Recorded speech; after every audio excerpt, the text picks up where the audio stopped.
She left her phone unlocked. That was her first mistake.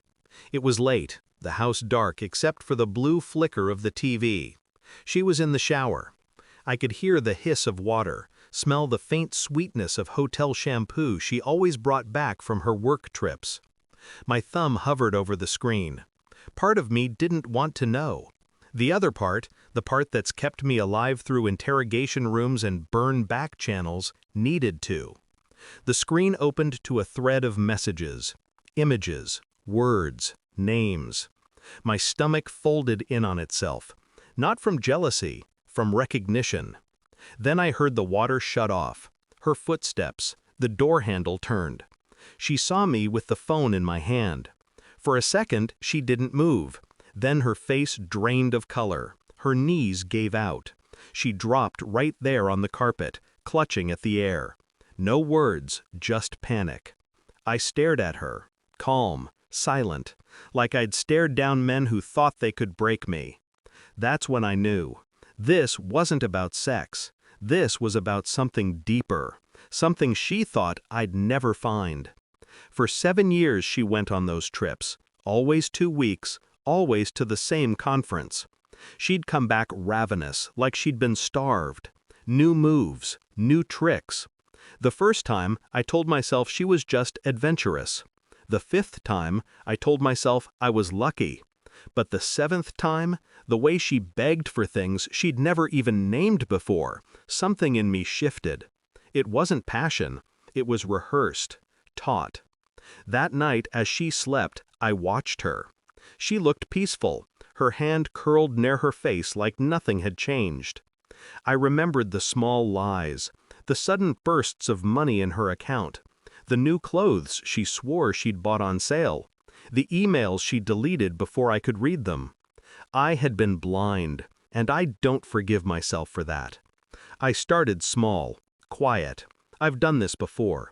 Reading patterns, catching micro-expressions, reconstructing lives from scraps.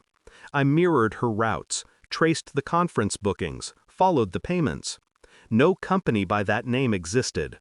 No flights were booked under hers. The hotel receipts were fakes. And the names in her phone, the ones she tried to hide, were government contractors, psychological operations, training facilities.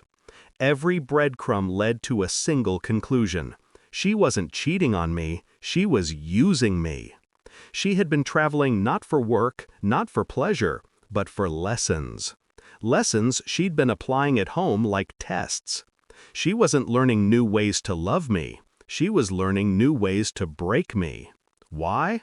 I didn't know. Yet. But I kept my face blank, my voice steady, the same way I'd done with captured assets who swore they were innocent. I let her think I was still asleep. The messages on her phone weren't just smut. They were transcripts, reports, evaluations. My name was on them. So were my habits, my weaknesses, my responses to sexual escalation. It was a case file. She wasn't betraying me with another man. She was betraying me with an agency, feeding them what I'd hidden for decades. How a former interrogator could be softened, disarmed, made pliable. I looked at her on the carpet, trembling, eyes wide. How long? I asked. My voice was quiet, controlled. Her lips parted. She stopped. Her throat worked. It wasn't supposed to. You were sent. I said it like a fact, not a question. Her tears came fast, messy. They promised me if I did this, we'd be safe. The money. I stood over her, looking down like I'd looked down at every enemy who thought they could crawl out of a trap. You thought you could use me, I said. You thought you could learn me. I didn't touch her. I didn't shout. I simply walked to the study and opened the secured line.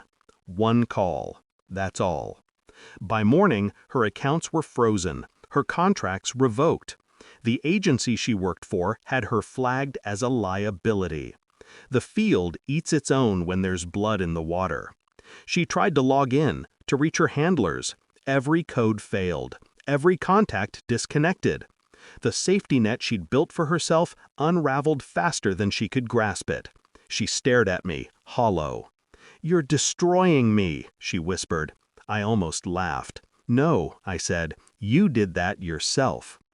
I sat on the porch the next evening, watching the light die. She was still inside, packing or pretending to. I didn't care. 7 years of lies, 7 years of slow erosion, all gone quiet now. I thought about every technique I'd taught recruits, how trust isn't a bond, it's leverage, how love can be the deepest cut of all. She thought she was studying me, training me, breaking me down. But you can't break what's already been shattered and rebuilt in secret rooms. I stood, walked inside, picked up my jacket. I didn't look back. In this kind of war, you don't stay to watch your enemy fall. You leave before the dust settles. You leave in silence, because silence is the only victory left.